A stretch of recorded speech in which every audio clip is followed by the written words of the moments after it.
Good evening, everyone. Friday, 25th April is today, 2025.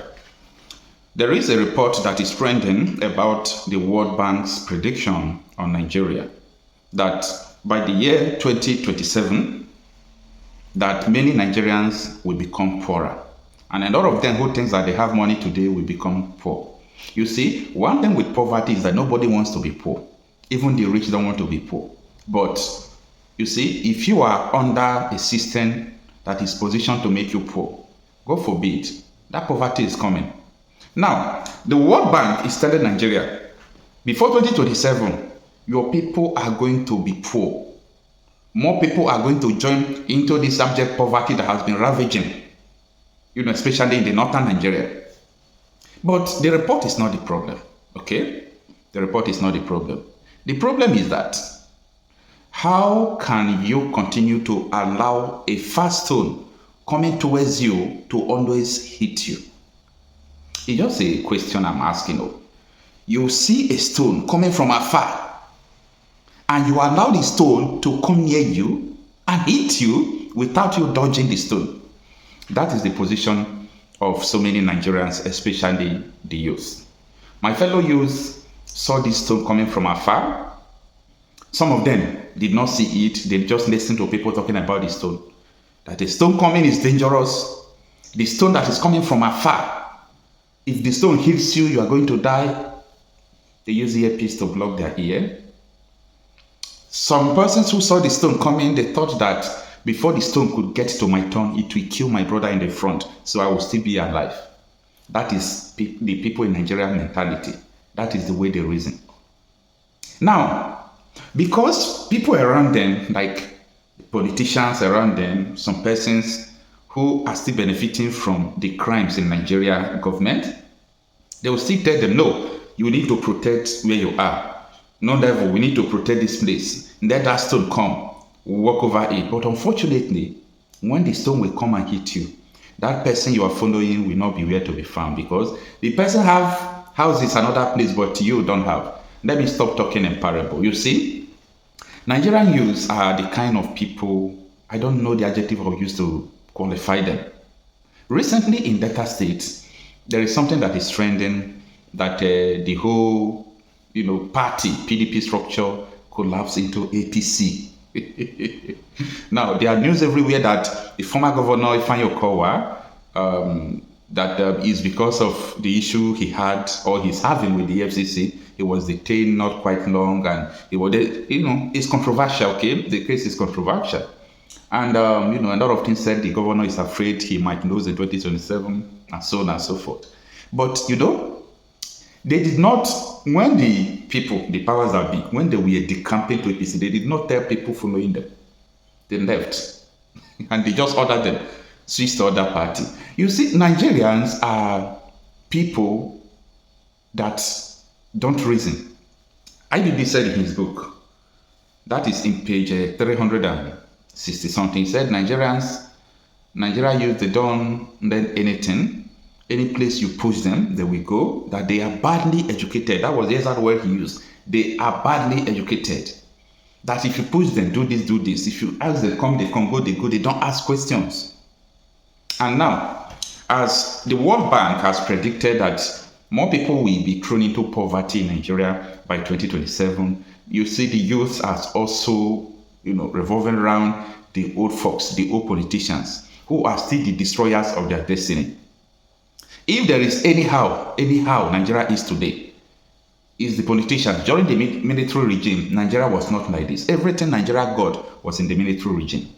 Now, you know why I spend time trying to explain to people?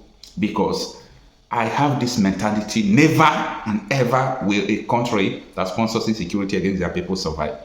Mark my word, anybody fighting for one Nigeria today, from now to next 5-10 years, the person must have made a U-turn. They will make U-turn. Because we saw this clear, very, very clear. Nigeria is not sustainable. It's not sustainable. Do you know the amount of money your government is borrowing every day? The oil, they don't know if they will have the access to exploit it tomorrow. Do you know how many billions of dollars they have borrowed with the oil they have not explored? Are you asking question? The insecurity ravaging your community. Your politicians, are they saying anything? Well, that deal. Anyway, it is what it is. This is what the World Bank is saying. The World Bank report predicts rising poverty for Nigerians, others ahead of 2027. Let us understand the details of the article. It reads that the World Bank has warned that more Nigerians will be slipped into poverty by 2027. A new data shows the country's poverty rate is likely to worsen by 3.6 percentage points within 5 years. This was disclosed in the World Bank's Africa Pulse report, released during the ongoing spring meeting of the International Monetary Fund (IMF) and the World Bank in Washington, D.C. Poverty in resource-rich fragile countries, including large economies like Nigeria and the Democratic Republic of Congo, is projected to increase by 3.6 percentage points between 2022 and 2027, the report reads. The report painted a grim picture of Sub-Saharan Africa, describing it as a global hub of extreme poverty. In 2024, 80% of the world's 695 million extreme poor live in Sub-Saharan Africa, is stated. It further revealed that just 4 countries in the region, Nigeria among them, are home to half of 560 million people living in extreme poverty. You don't get it. You don't get it. It further revealed that just 4 countries in the region, Nigeria is among them, are home of the half of these 560 million people living in extreme poverty. In comparison, South Asia accounted for 8%, East Asia and the Pacific 2%, the Middle East and North Africa 5%, Caribbean had 3%, the report added. The World Bank blamed this projected increase on economic vulnerabilities, including over-reliance on oil and unstable fiscal system common among resource-rich African nations. Meanwhile, countries without such resources are reportedly performing better due to gains in agriculture and commodity exports. This follows a well-established pattern whereby resource wealth combined with fragility or conflict is associated with the highest poverty rates. Average of 46% in 2024, which is 13% point higher than in non-fragile resource-rich countries, the report added. This is the end of the article. Boom. Ofone. Yeah, you get it right. So expect more insecurity, expect more everything you can think of. You know, poverty breeds evil. It's not good to be poor. And when I'm talking about poverty, I am not just talking about poverty, I don't have money. No. Poverty is a mentality.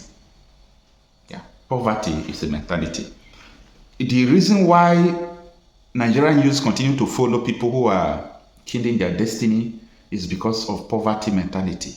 They believe that without these people, we are not going to move forward. Without these people, we are not going to do this. But that is false. That is false. We need to, take what belongs to us into our hand. We really need to fight for us to have a place to call our home. Nigeria is a non-state to anyone. If you continue to believe that Nigeria will come and save you, protect you, or to serve you economically, I can see that the person will be doomed forever. These are not prayers, these are not wishes. We talk reality out of issues. It is what it is.